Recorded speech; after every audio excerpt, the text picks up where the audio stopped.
দলিল চুরির অপরাধে প্রমাণ সমেত প্রিয়াঙ্কাকে পুলিশের হাতে তুলে দিল মহারাজ। হ্যাঁ বন্ধুরা, আমরা এমনটাই দেখতে পাবো উড়ান ধারাবাহিকের আগামী পর্বগুলোতে। মুখার্জি বাড়িতে যখন কেউ থাকে না তখন প্রিয়াঙ্কা সুযোগ বুঝে বাড়ির দলিল চুরি করতে যায়, আর ঠিক তখনই মহারাজও চলে আসে। মহারাজ বলে, যে বা যারা আমাদের এই বাড়ির ক্ষতি চায় তাদের আমি ছাড়বো না, তাদের আমি নিজের হাতে শাস্তি দেব। আর মহারাজের গলা শুনে প্রিয়াঙ্কা তো প্রচন্ড ভয় পেয়ে যায়, প্রিয়াঙ্কার হাত লেগে ফুলদানিটা পড়ে যায়। তা শুনে মহারাজ আসে, কিন্তু প্রিয়াঙ্কা মহারাজের হাত থেকে নিজেকে বাঁচাতে খাটের তলায় লুকিয়ে পড়ে, কিন্তু মহারাজের মনে সন্দেহ হয়।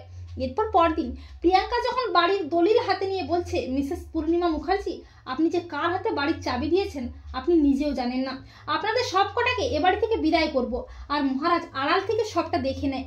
এরপর কয়েকদিন পর পূর্ণিমা বাড়ি ফিরে এসে বাড়ির দলিল না খুঁজে পেয়ে তন্ন তন্ন করে খুঁজতে থাকে। তখন মহারাজ বলে, মিসেস পূর্ণিমা মুখার্জি, এত অস্থির হয়ে কি খুঁজছেন?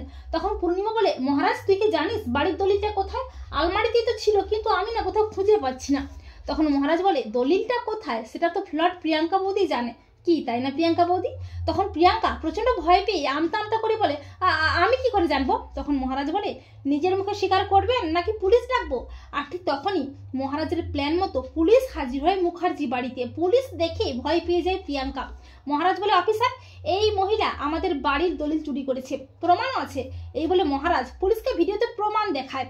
এরপর পুলিশ প্রিয়াঙ্কাকে অ্যারেস্ট করে, আর প্রিয়াঙ্কা নিজেকে বাঁচাতে পূর্ণিমার কাছে নাটক করে হাত জোড় করে বলে, মা আমার ভুল হয়ে গেছে, মা আমাকে ক্ষমা করে দিন মা। তখন পূর্ণিমা প্রিয়াঙ্কাকে ঠাটিয়ে চড় দিয়ে বলে, তুমি যে অন্যায় করেছো তোমার একমাত্র জায়গা জেল, অফিসার ওকে এক্ষুনি নিয়ে যান। তো বন্ধুরা, তোমরা এটি চাও তো যে দলিল চুরির অপরাধে প্রমাণ সমেত প্রিয়াঙ্কাকে যেন পুলিশের হাতে তুলে দেয় মহারাজ? কমেন্ট করে এক্ষুনি জানিয়ে দাও তোমাদের মতামতটি।